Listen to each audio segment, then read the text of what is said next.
오늘 주신 말씀을 보시면 말씀 그대로를 우리가 한번 읽어보시면 만물이 마지막에 가까웠으니 그러므로 너는 정신을 차리고 근심하여 기도하라. 이 말씀은 베드로 사도께서 성경을 우리에게 써서 마지막 설교이기도 하지만 편지로 써서 우리에게 남긴 말씀인데, 베드로의 삶을 우리가 이렇게 조명해 보시다 보면 여러 가지의 조명된 삶 속에서도 이 베드로 전후서를 이렇게 읽다 보면 베드로는 신앙생활하면서 우리 성도들에게 권면하고자 하는 그런 말씀이 하나가 남아 있는 것을 볼 수가 있습니다. 어떻게 보면 베드로는 이제 그렇게 살지 못했음을 후회하는 그러한 모습도 되겠으나, 그러나 앞으로 살아올 성도들에게 고언을 하면서 이렇게 사는 것이 신앙의 답이다. 그래서 신앙의 답을 우리에게 주는 일면이다, 이렇게 생각하면 되겠다, 그렇습니다. 세상에서 흔히 쓰는 말이 한마디가 있습니다. 그 말이 무슨 말이냐 그러면 경험은 선생이다, 돈으로도 살 수가 없다, 이렇게 말합니다. 또 이제 우리가 지나오면서 사건들을 보면 어떤 분들은 지나온 그 시간들을 많이 후회하는, 전들 후회가 없겠습니까? 지나고 보면 일은 이렇게 했더라면, 이렇게 살았더라면, 이렇게 좀 내가 좀 그때 했더라면, 이런 많은 생각들을 하면서 때로 후회할 때가 많이 있습니다. 후회하는 것은 무엇이냐면 내게서 떠났고 내가 잃어버린 것들, 나이로 하여금, 그것으로 하여금 내가 많은 손해를 보았던 것들, 영이든 육이든 많은 나에게 손해를 입혔던 것들을 보면서 후회를 합니다. 물론 모든 것이 다 이제 손해가 아니고 긍정적인 측면에서 많은 열매를 땄다거나 긍정적인 효과를 받았다 오면 후회할 것은 없겠지요. 그러나 우리가 후회한다고 하는 것은 무엇이냐 그러면 마땅히 내가 취할 것을 취하지 못하고 가져야 할 것을 갖지 못하고 또 그로 말미암아서 내가 많은 손해를 봤을 때 곧 우리가 하는 그런 일들이 아니겠는가, 이렇게 보는 것입니다. 그래서 어떤 면에서 보면 그것이 좋은 경험이 돼서 반면교사를 삼아라, 이런 말을 많이 합니다. 그래서 우리가 실패는 반면교사를 삼아서 다시는 그런 똑같은 실패를 하지 않는 것이 좋다. 두 번, 세 번 실패하는 것은 결코 하나님도 기뻐하지 않고 우리 인생에 있어서도 별로 그렇게 좋은 선례를 남길 수가 없다라고 말합니다. 본문에서 베드로 사도는 사도로서의 후회도 하지만 이 말씀을 경험자로서 권면의 말씀이다, 이렇게 제가 말씀을 보는 것입니다. 그래서 혈수패를 거울 삼아서 성도들에게 이제 권면하는 그런 말씀, 그는 많은 세월이 지난 다음에 자기 일을 돌아보면서 이제 나이가 많이 먹었을 때에 이 베드로 전후서를 쓰는 것을 볼 수가 있습니다. 그럼 첫 번째 권면은 무엇인가? 오늘 이 본문 속에 주어진 말씀처럼 이것은 수없이, 저만이 아니라 모든 신앙인들, 모든 성도들이 다 교육자들이 다 강조하는 것이고, 앞서서 신앙생활 잘한 분들이라든가 또 신앙생활을 제대로 하는 분들이 항상 주변 사람들에게 권면하는 말이 있다고 한다면 그것은 첫째가 기도하지 않았다는 것을 후회하면서 너희들은 기도해라, 철저히 기도 준비를 해서 기도로서 모든 것을 마쳐라, 아마 이 권면을 지금 하고 있습니다. 만물이 마지막에 가까웠으니 너는 정신을 차려 기도하라 라고 말합니다. 여러분, 이 말씀을 베드로가 하면서 어떤 것을 생각했을까요? 마태복음 26장 복음서에 보시면, 이제 공간복음에 보시면 예수님께서 베드로를 이루시해서 세 제자를 데리고 겟세마네 동산에 올라가지 않습니까? 겟세마네 동산에 올라가시면서 이제 경고를 하지 않습니까? 깨어 있어라, 시험에 들지 않게 깨어 있어라 라고 베드로에게 거듭거듭 세 번이나 말씀을 했다, 그 말입니다. 왜 예수님께서는 그때 나보고 기도하라고 종용했을까? 세 번이나 고뇌히 잠자는 나를 좀 피곤하니까, 예수님 따라다니다 보니까 피곤하니까 좀 잘하고 좀 놔두실 일이지 왜 나를 이렇게 윽박지르면서 깨어 있어라 이렇게 윽박지렀을까? 그 현장에서는 몰랐지만 먼 훗날 은혜를 받고 보고 또 다시 돌아보니 예수님이 왜 기도하라고 하셨는가 라고 하는 이유를 찾았다는 것입니다. 여러분, 오늘날 목사가 이 강단에 서서 여러 가지의 여러분들에게, 우리 성도님들에게 말씀을, 교훈적인 말씀을 주십니다. 그리고 방향 제시를 해줍니다. 그리고 이렇게 신앙생활을 해야 된다고 이야기를 합니다. 그러나 그 듣는 현장에서는 별로 그렇게 감흥이 오질 않습니다. 별로 그렇게 마음에 감동이 확 오는 것도 없습니다. 그러나 우리가 어느 그 말씀을 어느 순간에 실패를 했다거나 어느 근에 실족을 했을 때, 그때 한번 가만히 돌이켜보면, 목사님이 이런 말씀 하셨는데 그때 이 말씀 때문에 그런 거 아니야? 하고 후회를 합니다. 그때 그 말씀대로 살았으면, 그렇게 했더라면 좋았을 텐데, 이렇게 하더라 그 말입니다. 왜 기도라고 하셨는가? 마태복음 16장에 예수님께서 분명히 말씀하셨습니다. 시험이 찾아오고 있다라고 말씀합니다.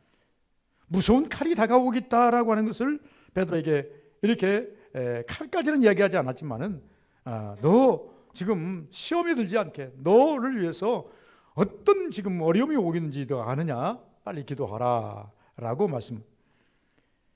여러분, 어떤 면에서 전쟁 중에 적군이 코앞에까지 쳐들어왔는데 놀고 잠을 자고 있는 것과 똑같은 그런 형태가 베드로의 형태였습니다.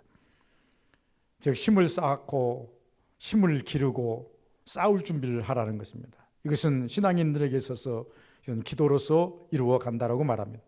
기도는 현재의 일을 가지고 기도도 합니다만은, 그리고 현재의 일을 가지고 기도하는 건 매우 중요합니다만은, 그러나 현실 문제로만 모든 문제가 해결되는 것은 아닙니다. 그렇기 때문에 우리는 기도는 현실적인 문제가 다가오면 그것을 우리가 어떻게든 이기기 위해서 기도해야 되지만은, 다가올 우리가 시험도 있다는 것을 아셔야 됩니다. 그래서 예수님께서는 우리에게 기도를 강조하시는 이유가 뭐냐면 두 가지로 말씀합니다. 당면한 문제를 해결하는 것도 기도로서 되는 것이고, 미래로 다가올 것을 우리가 예비하고 그것을 예방하는 것도 기도로 되는 거다. 이렇게 설명을 할 수가 있다 그 말입니다. 그러면 베드로는 왜 예수님의 이 음성을 듣고도 기도를 할 수 없었을까? 여기 한번 우리가 한번 생각해 보시기 바랍니다. 왜 베드로가 그렇게 예수님을 따라다니면서 예수님께서 직접 그에게 고언을 하시면서, 야, 기도해라, 너 시험 당한다, 지금 마귀가 밀 까부르듯이 너를 까불고 있다, 너 지금 시험 당하는데 내일 새벽쯤 가면 나 다굴기에 3번 다 부인할 거야, 여러 가지 지표를 대입하시면서 베드로에게 이야기했지만, 그런데 그럼에도 불구하고 베드로는 왜 기도를 못했을까? 물론 여러 가지 이유가 있습니다. 피곤함이라 피곤해. 첫째는 피곤이 왔다는 것이죠. 두 번째는 인지를 못했다는 것이죠. 그리고 난 다음에 세 번째는 영을 일깨우지 못했다는 것 아니겠습니까? 우리가 현실적으로 기도하지 못하는 것은 이 세 가지 테마 속에서 우리가 찾아보면 답이 나옵니다. 미래를 우리가 예지하지 못한 것 때문에 현재 괜찮은데 무슨 문제가 있어 내게, 이렇게 생각한다고 말입니다. 너무나 우리가 육신적으로 육신이 피곤하면 자꾸 무너져서 눈이 감길 수밖에 없는 것이고, 이런 것들이 찾아오지 않겠느냐 그 말입니다. 그래서 알 수 없고 현실, 아무리 생각할 때 아무 문제가 없기 때문에 그렇게 할 수가 없었다라고 하는 것입니다. 그런데 문제는, 예수님께서 하시는 말씀의 문제는, 핵심은 우리가 답을 어디서 찾아야 됩니까? 베드로야, 네가 자고 있다고 해서 사단도 자고 있다고 한다면 참 좋겠다 말입니다. 네가 쉬고 있다고 해서 사탄도 쉬고 있다면 참 좋겠다. 네가 잠잠하다고 해서 사단도 잠잠하고 있다면 참 좋겠다. 너는 잠자고 있을 때 사단은 모략을 꾸미고 있다.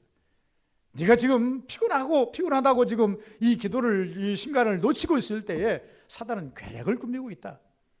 어떻게 하면 베드로를 무너뜨릴까 지금 계획하고 있다. 우리가 신앙생활을 하면서 이런 측면에서 한번 접근해 보시면 우리가 이제 깨어 있을 수밖에 없는 겁니다. 정신을 차릴 수밖에 없는 것입니다. 그래, 내가 잔다고 해서 사단이 자는가? 내가 잠잠하다고 해서 사단이 잠잠한가? 내가 안일하게 생각한다고 해서 사단도 느슨하게 안일하게 생각하고 나에 대해 생각하고 있는가? 베드로후서에 보면 베드로 말합니다. 깨어라 근신하라. 마귀가 우는 사자처럼 삼킬자를 두루 찾고 다닌다. 더 베드로후서에 가서는 더 극렬하게 큰 문제를 말하고 있다라고 하는 것입니다. 준비하고 있다라는 것입니다. 기도의 위력을 다양합니다. 그래서 예수님께서는 말씀합니다. 이런 사탄이 너가 자고 있을 때 사탄은 움직이지만 네가 기도하면 사단보다 큰 힘을 네가 가질 수 있다. 여러분, 사단을 이기는 방법은 다른 거 없습니다. 사단을 그냥 사단이 나보다 약해서 이기는 게 아니라 내가 사단보다 큰 힘을 가지면 이기게 되는 겁니다. 우리가 이게 싸움의 방식이 뭡니까? 싸움의 방식이라는 것은 상대방보다 기술을 축적하는 겁니다. 그리고 훈련을 해서 연마하는 것입니다. 그리고 머리를 쓰는 것입니다. 이 세 가지를 우리가 잘 조합하면 어느 싸움에 나가든지 질 일이 없는 것입니다. 그러므로 우리가 사탄을 이기는 방법은 다른 것으로 되는 것이 아니라 기도로서만이 될 수밖에 없다. 그래서 기도의 이력이 어떤 것인가? 첫째는 기도의 이력은 현실과 고통과 위기, 염려를 극복할 수 없는 여러 가지 문제들을 뛰어넘을 수 있는 힘을 가져다 준다. 여러분, 현실적으로 우리가 벽이 부딪혔습니까? 내가 하다 살다 보니 내 힘으로 안 되는 문제가 있습니까? 그런 문제가 있을 때 우리는 당연히 우리는 기도로서 그것을 뛰어넘어야 된다는 것입니다. 둘째는 앞으로 다가올 시험과 어려움 등을 막아주는 방패 역할을 하는 것이 기도의 위력이다 라고 말합니다. 그래서 시편 18절에 보면 다윗은 말하기를 나의 힘이 되신 여호와여 내가 주를 사랑하나이다. 기도로서 승화시키며 살을 마시면 여호와는 나의 방패십니다. 내가 기도하면 하나님께서 나를 막아주십니다. 내가 기도하면 사단의 공격으로부터 막아주시고 육신의 위험으로부터 막아주시고 어떤 상황에서든 나를 막아주는 여호와는 나의 방패이십니다라고 고백하는 그런 모습을 볼 수가 있다 그랬습니다. 더 나아가서 기도는 심의 논리에 있어서 생각할 때 모든 문제를 해결하는 근원이 된다라고 하는 것을 볼 수가 있습니다. 예수께서 말씀하십니다. 기도 이외에는 이런 유가 나갈 수가 없다라고 말합니다. 시험을 이기는데도 기도이고 사단을 물리치는데도 기도 이외에는 방법이 없다. 제가 왜 자꾸 이렇게 이야기하는 거? 여러분, 신앙생활이 그냥 신앙생활이 아닙니다. 교회 왔다 그냥 왔다 가는 것이 아닙니다. 우리는 반드시 오늘 교회 왔다 가시면 영적 싸움을 일주일 동안 하셔야 됩니다. 영적 생활을 일주일 동안 하셔야 됩니다. 영적 생활을 일주일 동안 하시면서 여러분들은 얼마나 승전가를 많이 부르십니까? 여러분 스스로가 승전가를 부를 때 하나님 감사합니다. 오늘 나에게 승리하게 하셔서 감사합니다. 승리라는 것이 꼭 무슨 칼 가지고 싸우는 것이 승리가 아니라 내가 내 기도 시간을 지켰고 내가 내 신앙을 지켰고 내가 내 고백을 바로 하나님께 드렸고 하나님께서 내게 은혜를 베푸심을 내가 느끼고 이럴 때 승리의 가가를 부르는 겁니다. 하나님의 도우심이 여기까지구나. 하나님의 은혜가 여기까지 미쳤구나. 이것을 우리가 선포하는 것이 승리의 계가입니다. 아무에게나 이런 승리의 계가 오는 게 아니라 오늘 여러분이 교회에 와서 예배를 드리고 영적인 힘을 축적해 가가지고 이 영적인 힘을 가지고 일주일 동안 나가며 싸우는 겁니다. 사는 것입니다. 내적 싸움이 시작이 되는 겁니다. 그래서 우리는 갈등 요소가 있는 겁니다. 바울 사도가 말하자면 오라 나는 공고한 사람이로다 이런 것처럼 내 속에서 하나님의 영과 이제 이 육신의 생각이 나를 찾고 싸우고 있구나. 하나님을 좋게 하면 육신이 편한데 하나님을 좋게 하면 육신이 고달픈데 내 육신을 편하게 하면 하나님이 싫어하신다. 어떻게 해야 되냐? 어떻게 해야 되냐? 그러나 사도 바울은 항상 무엇을 생각합니까? 영적 싸움에서 승리를 생각하고 하나님께 영광을 생각하면서 그래 내가 좀 힘들더라도 어렵더라도 하나님의 은혜 안에 살아야지 말씀대로 살아야지 이런 쪽을 택했다는 겁니다. 베드로도 마찬가지다 그 말입니다. 그러므로 베드로는 기도하지 않아서 실패했다라고 하는 것을 솔직히 자인하는 이런 성경입니다. 그러면서 우리 보는 세대들에게 말합니다. 깨어라, 기도하라, 근신하라 이렇게 말하면서 기도를 우리에게 강하게 강조하는 그런 모습을 볼 수가 있다 그 말. 그러나 어느 날 베드로가 항상 이 실패자만이 아니라 사도행전을 거치면서 그가 기도자로 거듭납니다. 마가의 다락방을 통해서 그가 정말로 기도하면서 기도의 사람으로서 거듭나고 난 다음부터 기도의 위력을 가지고 안진뱅이도 낫게 하고 복음도 전수할 수 있었고 끝내는 십자가에 달려 순교까지를 가는 그러한 삶을 살았는데 이 근간은 어디에 있느냐? 기도에 있었다라고 그런 자인하고 있습니다. 여러분 생각만 가지고는 신앙생활을 못합니다. 마음만 앞세웠어도 신앙생활 안 됩니다. 예수께서 말씀하시니 마음은 이런데 육신이 약하도다. 베드로가 와서 자라 일어나 깨라 깨서 일어나라 깨서 일어나서 기도하라. 그러니까 그 말을 듣고 기도해야지 하고 또 다시 잔단 말이에요. 그리고 예수께서 마지막에 뭐라고 하는 게 마음은 원이로도 육신이 약하도다. 마음만 그래서 그 성경을 뜯어보니까 마음만 가지고는 신앙생활이 안 되더라 그 말입니다. 어디까지 가야 됩니까? 나를 복종시키는 데까지 가야만 그런 역사가 일어나더라라고 하는 것입니다. 그러면서 우리에게 구원하는 그런 모습을 볼 수가 있겠다. 왜 현장에서 베드로가 이 기도로서 거듭난 이후에도 그는 더 고난스럽고 더 힘듭니다. 이 고난의 위기가 어떻겠을까요? 정작 그에게 힘든 일이 없었을까요? 그러나 기도의 사람으로 거듭난 이후부터는 어떤 것도 기도로서 전부 다 이길 수가 있었다라는 것입니다. 기도로서 모든 것을 다 대변할 수 있었다라고 하는 것입니다. 그러면서 우리에게 말합니다.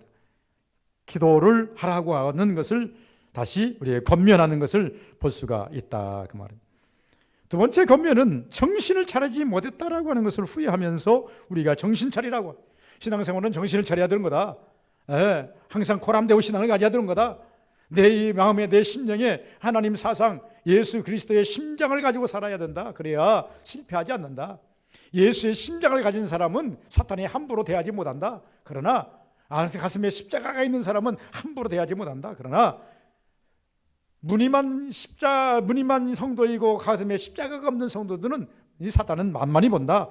이렇게 말합니다. 그래서 정신을 차리고 차리지 못해서 자기가 제자이면 얼마나 대단합니까? 예수님의 제자가 12명밖에 안 돼요. 12명 중에서도 베드로는 수제자입니다. 그러니 얼마나 대단한 사람입니까? 이 대단한 사람인 이 베드로가 그러나 무늬만 크리스찬이에요. 무늬만 크리스찬. 그래서 안 된다는 건, 신앙은 정신을 차려야 무지에서 깨든 합니다. 혼미한 신앙으로는 안 된다는 겁니다. 다시 말하면 정신을 차려라, 무지에서 깨어나라, 잠에서 깨어나라, 졸음에서 깨어나라고 하는 것이 주님의 구원입니다. 우리가 혼미한 신앙 가지고는 하나님을 볼 수도 없고 알 수도 없고 하나님 말씀을 따라갈 수도 없다고 하는 것을 말합니다. 다시 말하면 정신을 차리지 못한 상태에서 베드로가 어떤 걸 맞습니까? 새벽을 맞이합니다. 아직 정신을 차리지 못한 상태에서 새벽을 맞이하는데 그 새벽에 어떤 문제가 일어났습니까? 예수님을 보호한답시고 칼로 말고의 종 말고라는 사람, 제사장의 종 말고의 귀를 잘라버리잖아요. 칼을 씁니다. 그러고 난 다음에 어디 갑니까?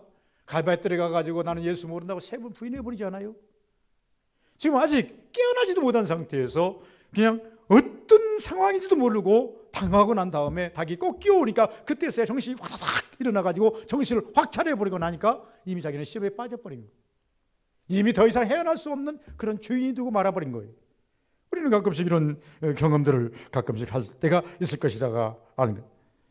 우리는 정신을 차리지 못한 상태에도 우리가 오늘날 신앙생활하는 성도들이 정신을 차리지 못하는 신앙은요, 내가 왜 매를 맞는지, 내가 왜 고난을 당하는지, 내가 왜 이런 일이 당하는지 판단을 하지 못할 때가 너무나 많습니다.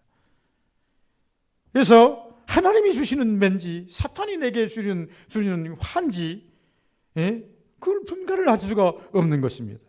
그렇기 때문에 내가 내 의지와 상관없이 베드로가 예수님을 부인하고 싶었겠습니까?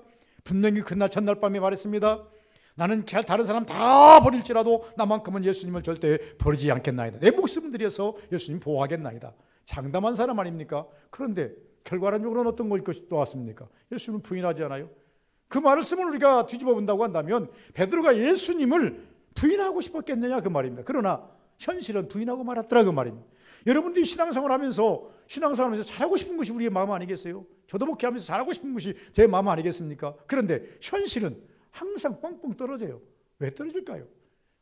왜 내가 원하는 만큼 가지 못하고 항상 중간에 가다가 실족하고 넘어지고 마음은 원인데 자꾸 무너질까요?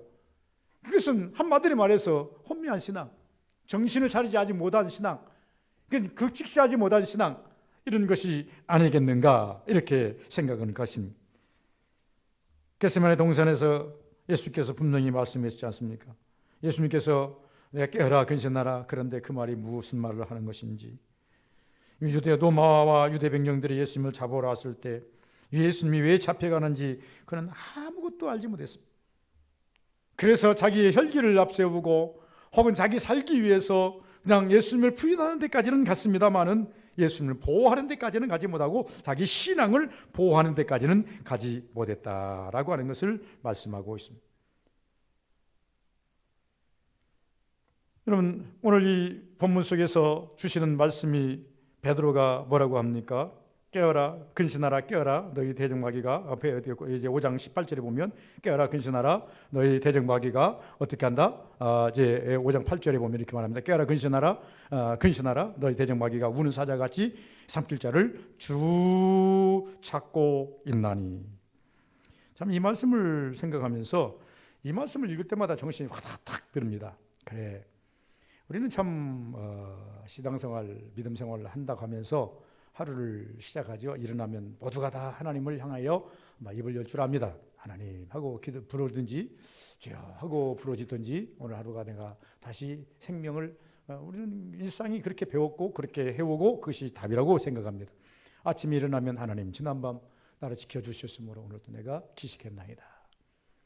하루는 하나님께서 열어주셨단 말입니다. 근데 열어주셨는데 그 열린 하루가 또 보장을 받으셔야 돼요. 보장. 하나님 하루를 열어주셨지만 오늘 한 날도 하나님께서 나의 삶을 보장해 주셔야 됩니다. 여러분 적어도 아침에 일어나서요. 아이고 뭐 두리번 뭐 찾는 것보다 일어나자마자 주여 하고 영으로 그 한마디 정도는 여러분 하나님께 멘트 날리고 시작하는 것이 시작입니다. 영의 시작이고 믿음의 시작입니다. 그러면서 주님을 하루 종일 찾는 겁니다. 이것이 생활화가 돼야 되고 일상화가 돼야 된다. 저는 이렇게 말합니다. 그러면서 우리가 또 무엇을 해야 됩니까? 그래 우리가 하루를 살다 보면 그렇게 시작했건만 뭐 새벽 예배도 하고 아침에 자유 일어나서 주여도 하고 다 하지 않아요? 그렇게 시작했건만 저녁에 이불을 둘러쓰고 누워서 자려고 딱 누워서 가만히 하루를 복귀해 보면 처음에 내가 아침에 일어나서 기도한 만큼 못 갔어요. 어느 순간에 보면 하루 24시간을 쭉 놓고 보면 이제 그 어떤 문제들이 이제 자꾸 조명이 되는 건데 이 순간은 여기에 내가 이 매몰되어 있어 가지고 그럼 이제 하나님에 대한 생각이 적어진 것이고 여기에는 무엇을 쫓아갔고 이런 것들이 전부 다 복귀가 돼요. 그래도 또다시 회개합니다. 하나님 내 삶이 내 시작은 하나님과 오늘 하루를 동행하기를 원했는데 중간중간 많이 필름이 끊겼네요. 그러다 보니까 24시간을 갖다가 하나님과 동행한 시간을 갖다가 필름이 끊긴 것을 다 절단해 내버리고 그걸 갖다 붙여놓았더니 하나님의 동행한 시간이 몇 시간이 되지 않아요. 몇 분이 되지 않아요. 하나님 찾은 시간이. 그걸 우리가 한번 복기를 해보면 하나님 앞 죄스러워요. 하루 종일 하나님과 동행한다고 했건만 내 생활에 내 삶에 내 기분에 내 피곤에 하나님을 놓쳐버리고 이제 이렇게 되었나이다 라고 고백할 때가 많이 있더라 그 말입니다. 여러분 오늘 이 본문 속에서 보시면 이 베드로는 분명히 우리에게 말합니다. 정신을 차리지 못하면 예수님 부인한다. 정신을 차리지 못하면 사탄에게 먹힌다. 정신을 차리지 못하면 넘어진다. 시험에 빠진다. 여러 가지 지금 베드로 사도가 우리에게 하고 싶은 말이 많아요. 여러분에게 하고 싶은 말이 많아요. 저에게 하고 싶은 말이 많아요. 신앙생활은 정신을 바짝 차리지 않으면 하루 동안도 어떤 일들이 여러분의 삶 속에 일어날지 모른다. 이것을 어떻게 우리가 다 인지하고 살겠느냐. 정신 똑바로 차리고 하나님께 기도하고 하나님과 더불어 동행한다고 한다면 하나님께서 우리를 조명해 주셔서 순간마다 때마다 우리를 지키신다 라고 말씀을 하신다. 성경에 보니까 베드로만이겠습니까? 정신을 차리지 못했어요. 베드로도 먹혔다. 가룟 유다도 먹혔다. 다윗도 먹혔다. 우리도 정신 차리지 못하면 사탄에게 먹힌다. 먹힌 후에 마귀 속에서 후회하는 초라한 인생이 되지 말라. 얼마나 베드로가 밖에 나가서 울면서 통곡하면서 초라합니까? 예수님의 제자로서 수제자로서 밖에 나가서 예수님을 부인하고 난 다음에 밖에 나가서 통곡하면서 얼마나 자기 자신이 초라합니까? 조그마한 소자에게 소녀에게 나 예수 몰라까지 해버렸으니 참 체면이 아니지 않습니까? 체면 갖고 신앙생활하는 건 아닙니다. 그러나 얼마나 자기 자신이 초라하겠는가. 여러분들이 우리가 하나님 앞에서 볼 때에 참 두 가지 모습을 봅니다. 어떤 때는 내 초라한 내 모습을 보고 어떤 때는 하나님 앞에서 참 영광스러운 내 모습을 보는 그런 교차된 그러한 내 모습을 볼 때가 많이 있습니다. 우리 살아보는 성도들은 적어도 회개할 때는 초라한 내 모습을 봐야 되겠지만은 그러나 회개할 때 이유 떠나 회개를 떠나서 하나님 앞에 설 때는 영광스러운 내 모습을 봐야 됩니다. 하나님이 옳다 인정하는 내 모습을 봐야 됩니다. 기뻐 우리를 받으시는 내 모습을 보아야 그것이 좋다 그 말. 그래서 장년이라고 해서, 노년이라고 해서, 소년이라고 해서, 청년이라고 해서 외인은 없다는 겁니다. 누구도 다 시험에 들 수 있는 확률이 있다. 우리가 이미 예수 그리스도를 믿는 믿음의 사람으로서 발을 내디뎠으면 우리가 하나님 앞에 가는 그날까지 정신 차리고 있다가 주님이 부르실 때 호련히 주님 앞에 가는 것이 답이라고 하는 것을 말씀하고 있습니다. 세 번째는 세상 것에 너무 집착해서 살았다는 것을 고백하며 후회합니다. 바울이 말합니다. 만물의 마지막이 가까웠다라고 말합니다. 어찌 보면 베드로가 나이 많이 먹어서 이 성경을 씁니다. 만물이 마지막이 가까웠으니 하나는 우주적 종말을 이야기하는 것도 같고요. 하나는 개인적 종말을 이야기하는 것. 제가 항상 말씀드립니다만 우리에게는 종말이 두 가지가 있습니다. 누구에게나 다 찾아오는 종말, 개인적 종말입니다. 그리고 예수님께서 어느 순간에 휴거를 일병하시고 이 땅에 내려오실 때 우주적 종말이라고 말합니다. 우주적 종말은 시간이 정해지지 않았기 때문에 우리는 그 하나님의 시간에 맞추기 때문에 거기에 대해서는 우리가 집착할 필요는 없습니다. 그러나 우리는 개인적 종말에 대해서는 항상 생각을 하셔야 된다. 이렇게 말씀을 합니다. 우리 종교 목사님이 돌아가신 지가 얼마 안 됩니다. 그런데 90세도 못 사셨더라고. 87세를 사셨더라고. 제가 저쪽에 우리 대한 쪽에 갔더니 어떤 분이 말합니다. 내가 이제 이사 왔다고 소리를 듣고 나보고 게이트볼 그 선수로 좀 오십사 하는 그런 액션을 나한테 보내. 총무님이 아이고 사람이 없어갖고요 게이트볼. 그런데 지금 내가 게이트볼 갈 나이는 아닐 것 같은데 나이고 게이트볼 지금 선수로 이제 왔으면 좋겠다는 식으로 얘기를 해요. 여러분 제가 게이트볼 선수로 갈 수 있는 나이대 같습니까? 아직 좀 더 있을 까 하면서요. 웃고 말았습니다만 나는 게이트볼이 아닙니다. 근데 그냥 하시는 말씀이 나이대별도 있어요. 그런데요 게이트볼은요 90, 100세까지 게이트를 한 사람이 있대요. 그 지역에. 그래서 전국적으로 상도 받았대요. 근데 심지어 어떻게 하냐면 여기서 게이트볼을 치고 저까지 가는데 한 20m 드는데 거의 5분도 더 걸린대요. 한번 가는데 그러면 꼭 따라가는데 우리가 성큼성큼 1분도 안 걸릴 바인데 5분도 더 걸리나요? 그러면 사람들이 그 양반이 치면 한번 치면 거기까지 갈 때까지 쫙 기다리는. 그러니까 시간이 얼마나. 그럼에도 불구하고 이분이 이제 뭐 운동을 하니까 100세까지 이렇게 운동을 하고 살아가지고 국가에서도 상을 주고 군에서도 상을 줬다는 거예요. 뭐 상을 줬다는 거예요. 그래도 돌아가셨답니다. 정희 목사님이 87세에 돌아가셨다고 그러지 않습니까? 여러분, 저는 지표를 어떻게 봅니까? 저는 제 인생의 마지막에 지표를 두 가지로 봅니다. 하나는 모든 인생들이 가는 그 나이에 지표를 하나 딱 세워놓습니다. 그리고 두 번째는 가족력이기 때문에 우리 가족들, 우리 서씨 가문의 가족들이 보통 죽는 평균 나이를 이렇게 한번 세워봅니다. 그랬더니 제 계산에 때려봤더니 약 많이 살면 85세, 87세까지 90세, 요새는 좀 좋아서 90세까지 살 수도 있겠으나 85세가 아마 제 생명의 적정선 같아요. 그래 본 지 20년이 안 남았어요. 얼마 남은 인생 뭘 바라보고 살아야 되는 것인가? 좀 정신 차리고 살아야 할 거 아니에요. 천국 바라보고 살아야 할 거 아니에요. 하나님이 기뻐하는 일을 바라보고 살아야 할 것이 아닌가? 이런 생각을 해봐요. 우리는 이렇게 해야 되면서 사도가 우리에게 말하는 신앙이 뭐냐? 너무 집착해서 살았다는 것을 후회합니다. 만물이 가까웠으니 살다 보니 베드로 삶도 그렇게 처음부터 올인해서 하나님만 믿고 산 사람 아니에요. 작년에 나이 많이 먹어서 예수님의 부름을 받아서 제자가 되어서 그리고 이제 좀 더 주님의 일을 하다가 순교해서 죽지 않습니까? 시간 개념, 시각과 시간에 따라서 달라질 수 있는데 여러분 사형수의 시간과 미루를 시간을 갖는 여인의 시간의 개념이 완전히 다르다고 저는 생각이 됩니다. 성도는 이 두 가지를 다 생각하셔야 됩니다. 사형수에게는요, 한 시간 한 시간이 얼마나 귀하고 가는 것이 안타깝겠나 생각해 봅니다. 더 나가서 또 주님과 미루를 하면서 동행하는 성도들은요, 얼마나 그 시간이 기쁘겠나 이렇게 한번 생각해 봐야 된다는 것입니다. 그러면 우리가 이런 속담이 있습니다.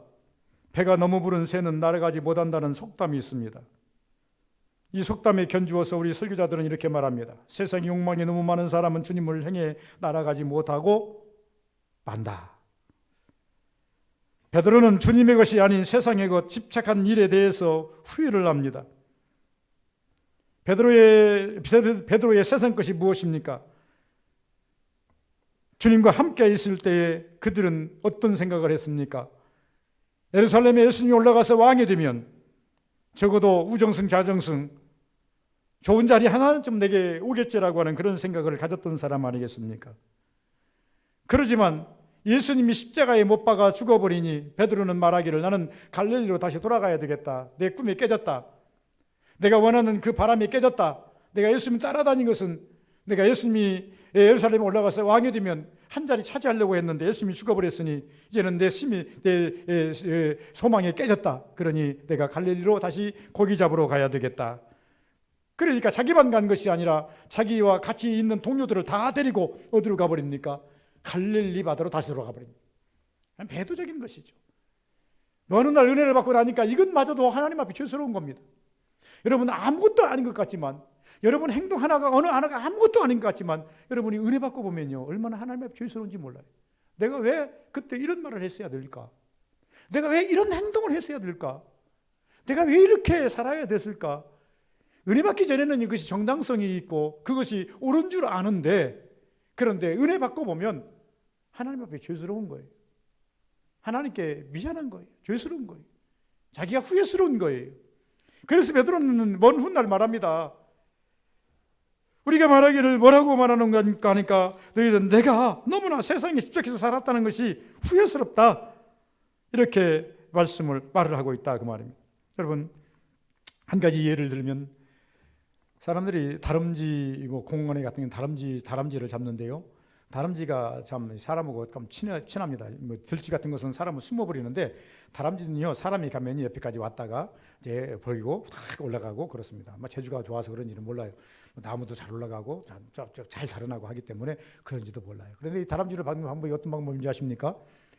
다람쥐를 방법은 다른 거 없습니다. 예, 다람쥐가 겨우 주댕이를 넣고 들어갈 수 있을 만큼 좁은 이런 병을 놓고 거기 밑에다가 도토리나 상수리를 딱 놓으면 다람쥐가 어떻게 합니까? 그 속에 먹으려고 들어갑니다. 들어가가지고는 실컷 배불리 먹고, 그리고 욕심이 많은지라 다람쥐는 입에다가 이게 뭡니까? 도토리나 상수리를 쿡 물고 이제 가야지 하고 나오는데 이것도 거기서 못 나와. 들어갈 때 겨우 들어왔는데 먹어서 몸 부러졌죠. 그리고 난 다음에 이 도토리가 이 잎이 팍 있어가지고는 이게 꽉 차가지고는 못 나가죠. 절대 한번 물은 이 도토리나 상수리를 내뱉질 않아요. 그러니 못 나가고 결국 잡히고 만납니다. 또 하나 우리가 잘 아는 예로 원숭이를 잡는 방법이 어떤 방법이냐 그러면요, 원숭이도 비슷한 방법으로 잡는답니다. 무슨 말인가 하니까 원숭이가 이제 겨우 손이 들어갈 수 있을 만큼의 좁은 주둥이에 그 병을 놓고 그 안에다가 바나나 원숭이 좋아하는 과일을 놓으면 원숭이가 어떻게 합니까? 딱 손을 착 집어넣어가지고 칵 잡는답니다. 그걸 빼면 빼지들 않아요. 왜? 놔버리면 빼질 터인데 절대 원숭이도 한번 잡은 것을 절대 욕심이 있어가지고 놓지를 않는답니다. 그래가지고 결국은 사람이 잡힌답니다. 이것은 우리가 신앙적으로 우리가 이렇게 말합니다. 세상 욕심 너무 많으면, 세상 것이 너무 많으면 주님 만날 수 없고 주님 따라갈 수 없는 이유가 뭐냐? 이걸 놓지 않으면 우리가 그렇습니다. 회개를 왜 합니까? 회개를 해야 은혜가 오기 때문에 그런 걸 하겠습니까? 나를 자꾸 처복종해서 나를 자꾸 비워야 주님이 나를 기뻐하시기 때문에 자꾸 비우는 것 아니겠습니까? 욕심 비우고, 왜 성도들이 목사가 욕심이 없습니까? 성도들이 욕심이 없습니까? 믿는 사람이 욕심이 없습니까? 다 있습니다. 그럼에도 불구하고 어느 시점 정점에 가면요 포기하는 이유는 무엇이냐? 주님 붙잡기 위해서, 주님 따라가기 위해서. 예수께서 말씀하시잖아요. 처음에는 베드로가 잘 따라왔잖아요. 고기 2배 가득 채웠어요. 그랬더니 주여 나를 따라서서, 아니다 너는 나를 따르라, 내가 너를 나의 제자를 삼겠다. 그러니까 베드로가 그물과 고기와 가죽을 버려두고 누구를 따라갔어요? 그때는 정당히 따라갔어요.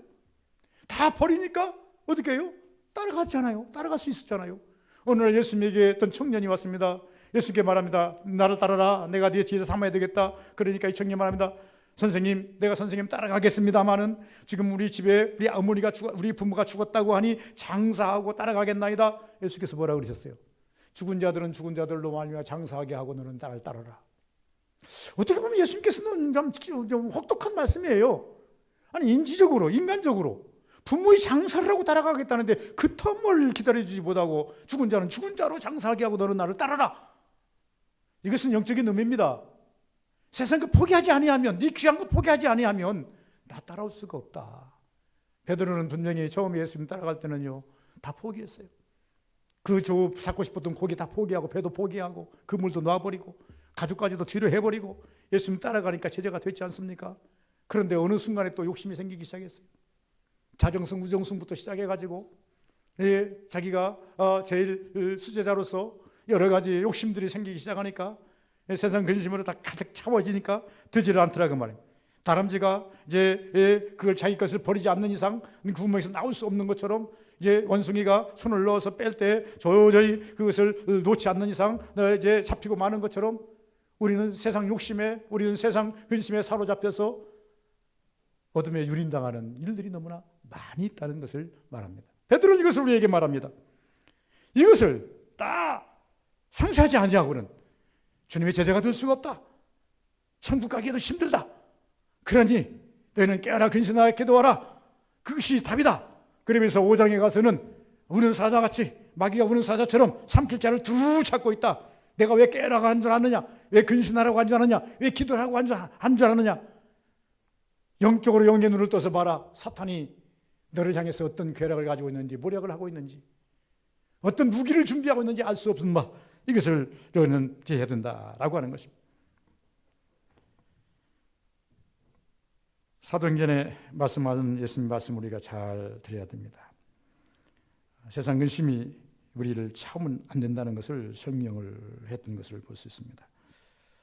그러므로 우리 사랑하는 우리 서부교회 성도들은 종말을 살아가는 우리 신앙인들, 베드로 사도님의 이 고언 혹은 이 권면을 한번 귀담아 들어야 됩니다. 그냥 한 말이 아닙니다.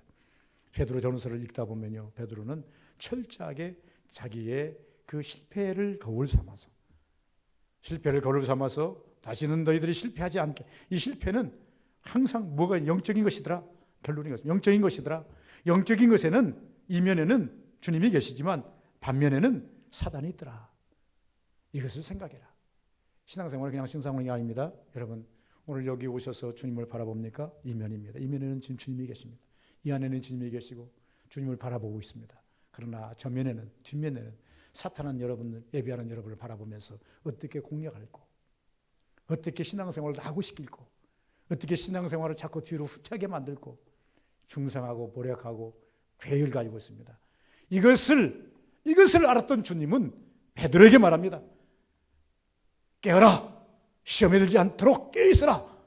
어느 날 베드로는 이것을 경험하고 난 다음에 성도들에게 말합니다. 근신하라, 깨어라, 기도하라. 한 가지를, 두 마디를 더 했습니다. 예수님께서는 그냥 깨어있으라만 했는데, 기도하라만, 시험에 들지 않고 기도하라만 했는데, 베드로는 근신하라, 깨어라, 기도하라, 두 마디, 세 마디 더 보태서 우리에게 뭐랍니까? 권면을 합니다. 기도만 가지고는 안 된다. 정신 바짝 차려야 된다. 그러고 난 다음에 긴장하며 살아야 된다. 그러면 신앙생활은 제가 해보니까요, 긴장하며 사는 것입니다. 주 떠나가시면 내 생명 어때네. 이 긴장부터 하셔야 돼요. 사탄이 나를 유린할까, 이것부터 긴장하셔야 돼요. 그래서 때마다 시마다 주님의 보호함을 받는, 하나님의 은혜를 받는, 그림자적으로 은혜를 받는, 그림자는 불과 분리라 그랬죠. 내가 뛰어가면 뛰어옵니다. 그리고 난 다음에 내가 이제 쓰면 멈추면 멈춥니다. 제가 이것을 두 가지로 설명했습니다. 사탄이요, 그림자적으로 따라오면 안 됩니다. 내가 막 뛰어가면 사탄이 막 따라오고, 내가 서 있으면 서 있고 이러면 안 됩니다. 이게 사탄이 아니라 주님이 낮에 밤의 달처럼, 밤의 달이 상치 않고 낮에 해가 너를 상치 않고 너를 눈동자같이 졸지도 주무시지도 않고 너를 지키는 자가 될 것이다라고 시편 121편에 말씀하신 것처럼, 여러분이 사탄이 여러분을 그림자처럼 이가 아니고 하나님의 영이, 성령의 하나님이 여러분을 그림자처럼 여러분과 동행하는 역사가 있기를 베드로의 권면을 통해서 새로 새 힘을 얻는 우리 성도가 되시기를 주의 이름으로 축원을 드립니다. 거룩하신 아버지 감사합니다.